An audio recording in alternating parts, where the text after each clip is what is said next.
یہ صبح علی کو ضربت لگی، عبادت ہو رہی، لیلۃ القدر کی پہلی رات، اچانک علی کے دروازے پہ گھوڑوں کی ٹاپوں اور اسلحے کی جھنکار کی آواز آئی۔ گھوڑا چلے تو ٹاپوں کی آواز آتی ہے، تلوار نکلے تو آواز ہوتی ہے۔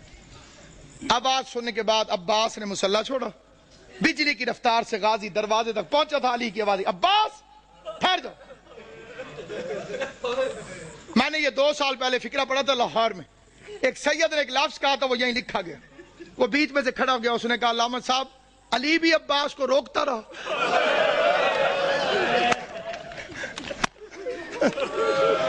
آج رقم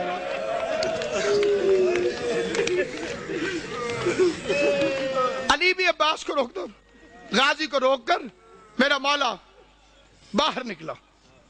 جیسے میرے مولا نے دروازہ کھولا، کیا دیکھتے ہیں؟ 4 گھوڑے سوار کھڑے، انہوں نے نقابیں کی ہوئی ہیں، ان کے ہاتھوں میں ننگی تلواریں، اور وہ گھوڑے پر بیٹھے ہوئے ہیں، ایک ہاتھ سے گھوڑے کی رکابیں پکڑی ہوئی، دوسرے ہاتھ میں تلواریں علم بنائی ہوئی، اور چہرے پہ نقاب۔ علی نے فرمایا کون؟ انہوں نے پھرتی سے زین چھوڑی، تلواریں نیاموں میں ڈالی، علی کے قدموں پہ ہاتھ رکھا، کسی نے ہاتھ چومو، کسی نے پاؤں چومے۔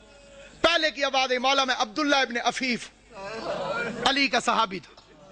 دوسرے کی آواز ہے مولا میں حذیفہ یمانی۔ تیسرے کی آواز ہے مولا میں ابراہیم ابن مالک اشتر۔ علی فرماتے ہیں آرام اور عبادت چھوڑ کر آدھی رات کو میرے دروازے پہ کیا کر رہے ہو؟ آرام اور عبادت چھوڑ کر آدھی رات کو میرے دروازے پر کیا کر رہے ہو؟ یہ اگلا فقرہ یاد رکھنا، علی کی شہادت میں تمہیں ہمیشہ یاد رہے۔ عبداللہ ابن عفیف مولا کا صحابی، وہ کہتا ہے مولا جب سے یہ رمضان شروع ہوا ہے تیری تقریروں سے ڈر لگ رہا ہے۔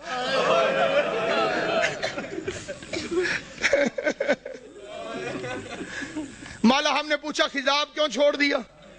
آپ نے فرمایا آپ یہ داڑھی خون سے خضاب ہو۔ مولا آپ نے ممبر سے پوچھا آج رمضان کی کیا تاریخ ہے؟ ہم نے کہا مولا 18 ہو گئی۔ آپ نے فرمایا زیادہ دن گزر گئے، تھوڑے رہ گئے۔ مولا امام حسن کو وصیت کیوں لکھوائی؟ مولا ہم نے تہیہ کیا ہے کہ امام زمانہ کی جان کو خطرہ ہو، ہم پہ آرام حرام ہے۔ مولا تو گھر میں رہے، ہم پہرا دیں گے۔ مولا تو مسجد میں رہے، ہم پہرا دیں گے۔ کس کی مجال ہمارے جیسے نوکروں کے ہوتے ہوئے کوئی ہمارے مولا تک پہنچے؟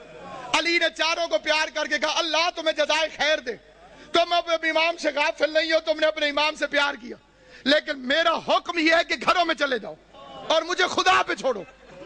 جب حکم کا لفظ آیا تو حذیفہ کہتے ہیں ہمارا بدن کانپنے لگا، ہم سمجھ گئے کہ اب رکنا حرام ہے کیونکہ علی نے حکم دیا ہے۔ حذیفہ کہتے ہیں ہم نہ چاہتے ہوئے روتے روتے پیچھے ہٹنے لگے، علی کے چہرے کو دیکھتے رہے۔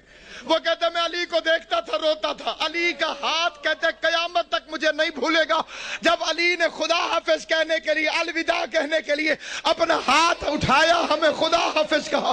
حذیفہ کہتا ہے میں اپنے گھر میں آیا، میں نے اپنی تلوار کو زمین پہ پھینکا، میں زمین پر بیٹھ کر پچھاڑے کھا کے رونے لگا۔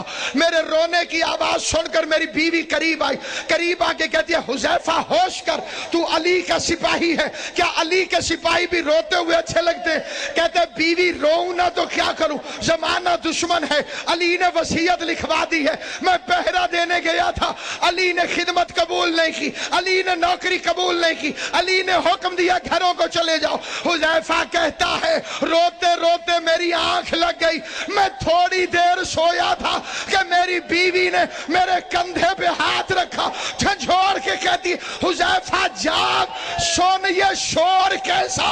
حذیفہ کہتا اب جو میں نے سنا تو آواز آ رہی تھی قد قتل امیر المومن، لوگوں امیر مارا گیا، زینب و کلثوم یتیم ہو